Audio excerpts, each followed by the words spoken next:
ನೀವಾ? I am sorry, I am very sorry. ನಾನು ನಿಮ್ಮನ್ನು ನೋಡ್ಲೇ ಇಲ್ಲ. ಅವಸರ, ಕೋಪ. ಅವನ್ ಯಾವನೊಬ್ಬ ಊದ್ಕಡಿಯವನು ನನ್ನ ಸಿಕ್ಕಾಪಟ್ಟೆ ಇರಿಟೇಟ್ ಮಾಡ್ಬಿಟ್ಟ. ನಾನು ಅವನು ಅಂತ ತಿಳ್ಕೊಂಡು ನಿಮ್ಮ ಮೇಲೆ ನೀರು ಹಾಕಿಟ್ಟೆ. I am again sorry. ಅರೆ, ಯಾಕಲ್ಲೇ ನಿಂತಿದ್ದೀರಾ? ಬನ್ನಿ ಒಳಗಡೆ.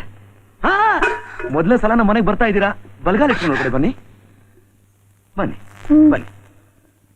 ನೀವು ನಮ್ಮ ಮನೆಗೆ ಬರ್ತೀರಾ ಅಂತ ನಾನು ನಿರೀಕ್ಷಣೆ ಮಾಡಿರ್ಲಿಲ್ಲ. ಇದು ನಿಮ್ಮನೆ ಅಂತ ಗೊತ್ತಿರ್ಲಿಲ್ಲ. ನಾನ್ ನಿಮ್ಮ ಮೇಲೆ ನೀರೇರಿಸ್ತೆ ಅಂತ ನಿಮಗೆ ನನ್ನ ಮೇಲೆ ಕೋಪ ಇಲ್ಲ ತಾನೆ? ಇಲ್ಲ ಇಲ್ಲ. ನಿಜವಾಗ್ಲೂ ಕೋಪ ಇಲ್ವಾ?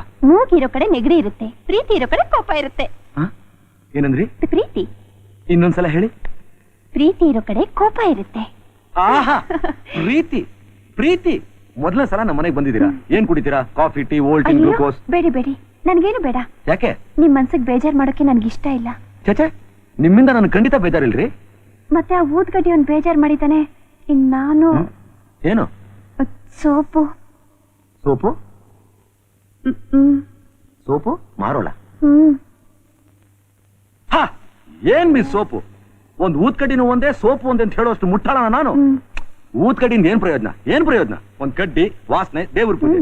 ಆದ್ರೆ ಸೋಪು, ಆಹಾ, ಸೋಪು ಸೋಪು ಹೇಳೋದಕ್ಕೆ ಎಷ್ಟು ಚೆನ್ನಾಗಿದೆ ನೋಡಿ. ಮನುಷ್ಯನ ದೇಹನ ಶುದ್ಧವಾಗಿಡೋದೇ ಸೋಪು. ಮನುಷ್ಯನ ಮುಖಕಾಂತಿನ ಹೆಚ್ಚೋದೇ ಸೋಪು. ಒಬ್ಬ ಇನ್ನೊಬ್ಬರಿಗೆ ಮಸ್ಕ ಹೊಡಿಬೇಕಾದ್ರೆ ಉಪಯೋಗಿಸೋದೇ ಸೋಪು. ಸೋಪು ಎಲ್ಲ ಸೋಪುಮಯ. ಅಂತ ಸೋಪನ್ನ ಸ್ವಾರ್ಥಿಗಳು ಮುಚ್ಚಿಡ್ತಾರೆ. ನೀವು ನಿಸ್ವಾರ್ಥಿಗಳು ಅದನ್ನ ಬ್ಯಾಗಲ್ಲಿ ತುಂಬಿಸ್ಕೊಂಡ್ ಬಂದಿದ್ದೀರಾ. ಅಯ್ಯೋ, ನೀವು ಎಷ್ಟು ಚೆನ್ನಾಗಿ ಮಾತಾಡ್ತೀರಾ ಸರ್. Thank you. ನನ್ನ ನೇಚರೇ ಹಾಗೆ.